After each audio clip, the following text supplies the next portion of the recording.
नमस्कार साथियों। उत्तर प्रदेश की राजनीति में एक बार फिर हलचल तेज हो चुकी है, क्योंकि चंद्रशेखर आजाद ने 4 जून से एक बड़ी यात्रा का ऐलान कर दिया है। इस यात्रा का नाम है सत्ता परिवर्तन यात्रा।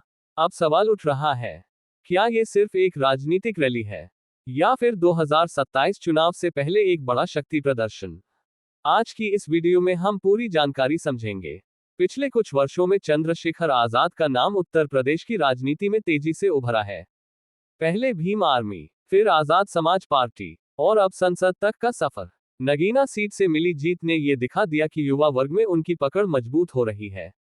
अब 4 जून से शुरू होने वाली यात्रा को लेकर कहा जा रहा है कि यह सिर्फ एक यात्रा नहीं, बल्कि पूरे यूपी में संगठन खड़ा करने की कोशिश है। सूत्रों के अनुसार यह यात्रा कई जिलों से होकर गुजर सकती है, जहां बड़ी सभाएं, रोड शो और जनसंवाद कार्यक्रम किए जाएंगे।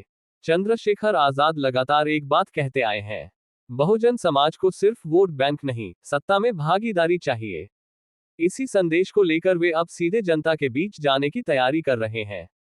इस यात्रा का सबसे बड़ा फोकस युवा बताए जा रहे हैं, क्योंकि बेरोजगारी, पेपर लीक, शिक्षा और सरकारी नौकरियों जैसे मुद्दों पर लगातार युवाओं में नाराजगी देखी गई है।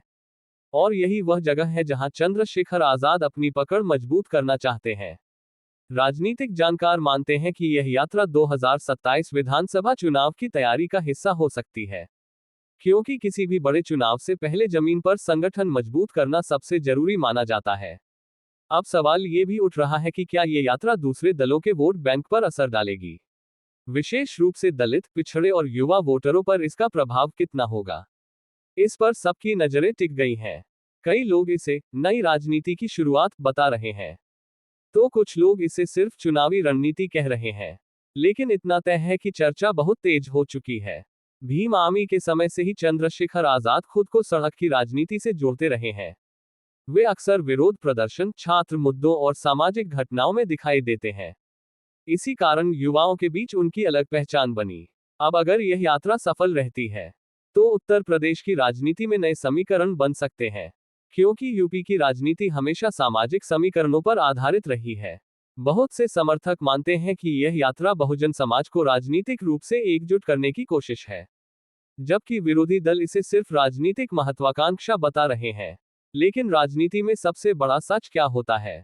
जनता का समर्थन। और वही समर्थन जुटाने के लिए अब यह यात्रा शुरू होने जा रही है। बताया जा रहा है कि यात्रा के दौरान शिक्षा, संविधान, आरक्षण, रोजगार और सामाजिक न्याय जैसे मुद्दे प्रमुख रह सकते हैं।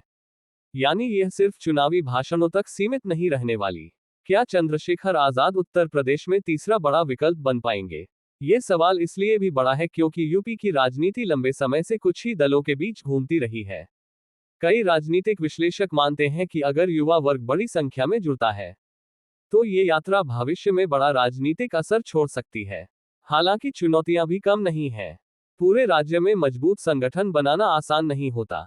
सिर्फ सोशल मीडिया से चुनाव नहीं जीते जाते, जमीन पर लगातार काम करना पड़ता है।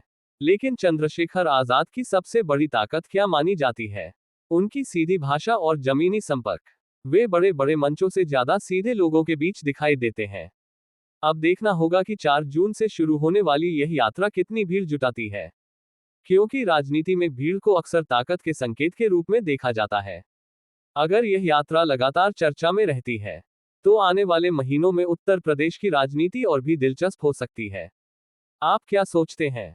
क्या यह यात्रा यूपी की राजनीति बदल सकती है, या फिर यह सिर्फ एक सामान्य राजनीतिक अभियान है? अपनी राय कमेंट में जरूर लिखिए। अगर वीडियो पसंद आया हो तो लाइक, शेयर और चैनल को सब्सक्राइब जरूर करें। जय भीम, जय संविधान।